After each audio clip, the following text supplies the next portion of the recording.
4:30 in the morning, and that is my alarm clock. There is a woman in the street hitting my window with a 15-foot pole, and I am paying her to do it. She's called a knocker-up. Halfpenny a week, and apparently she won't leave till she's seen you up. And straight on to next door. Right, Millgate's shut at 6. Let me explain. It's 1851. Right now in London, they're showing off the future inside a giant glass palace. And this is where the future gets made. Cotton was Britain's single biggest export, and towns like this one spin and woved it for the rest of the world. The machines could not spin or weave on their own for long. They needed somebody beside them constantly, watching for the moment something snapped. The machine set the pace, and every single person in this building was there to keep up with them. So, the plan.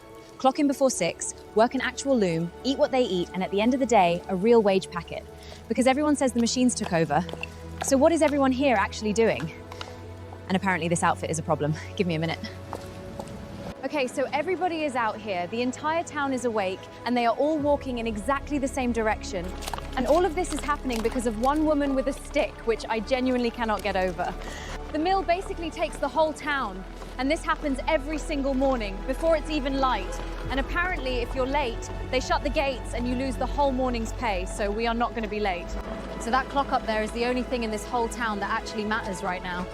Everyone's got about 4 minutes and you can really feel it. Nobody's talking, they're just moving. So she's lost the whole morning's pay, and she'll be fined on top of that for turning up late. Which is such a strange system when you think about it. Being poor here is genuinely expensive. Okay, the weaving sheet is through there, and I can already feel the floor shaking through my shoes.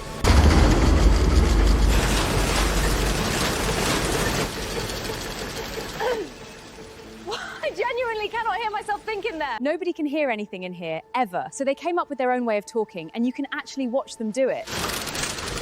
Tell me in the comments what you think she just said, because I have absolutely no idea. She's waving me over. I think I'm being summoned. How many of these are yours? 4. All mine. 4 looms at the same time. She is 17, and she has been doing this since she was 9. Mind thy fingers. She fixed that without even looking at it. I have just been beaten by a piece of string. Pa talks a lot. It is so warm in here, and it is damp. Properly damp, like a greenhouse. There is a window right here and nobody has opened it, which feels like an oversight.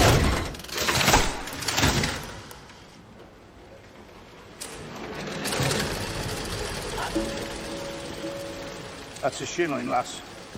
You can be fined for opening a window. You can also be fined for looking out of one, and for whistling. The damp in here is not an accident. Wet air stops the cotton from snapping, and that is why the room is like this. This entire building is kept comfortable for the thread, and everyone inside it just lives in the weather the cotton needs.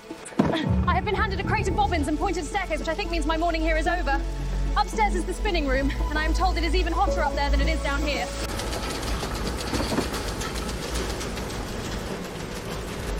That is not a gap for tools. The people who clean under the machines are children, because they are the only ones who fit. How old is he? He cannot be 9. Is it not hot down there? Pa gets used to it. Not there! He has been doing that since he was 8, and it is the most normal thing in this building.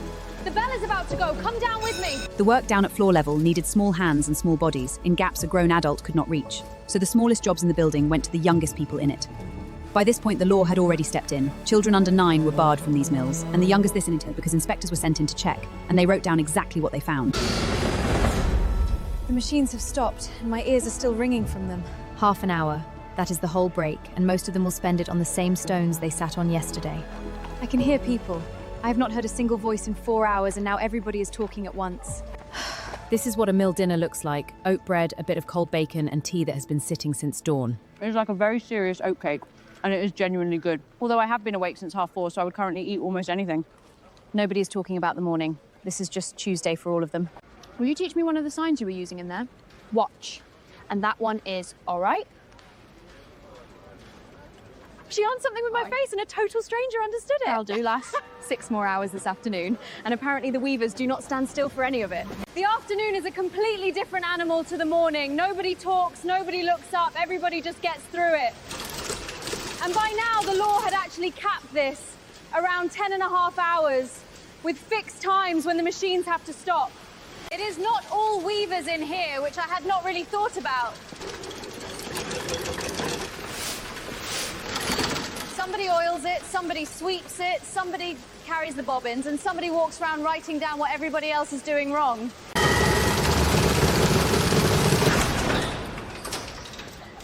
That is the end of the day, and the thing I have been waiting for since 5 o'clock this morning is finally about to happen. Payday. Nobody is talking, and I do not think that is only tiredness. I think everybody in this queue is doing the same sum in their head. That is a full day's work, and this is what is left of it after the window. A weaver here makes somewhere around 10 shillings for a whole week. The fine I paid this morning was most of a day of that.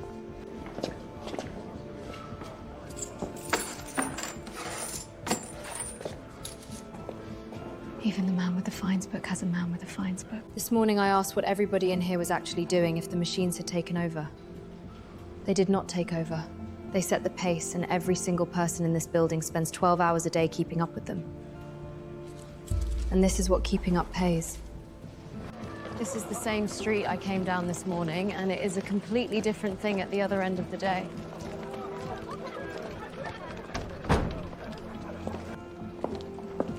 These are the bales going in. This one has come off a ship. In 10 years, this supply gets cut off, and this town starves. What these people choose to do about it involves a letter from Abraham Lincoln and a statue that is still standing in Manchester. That is a whole other video.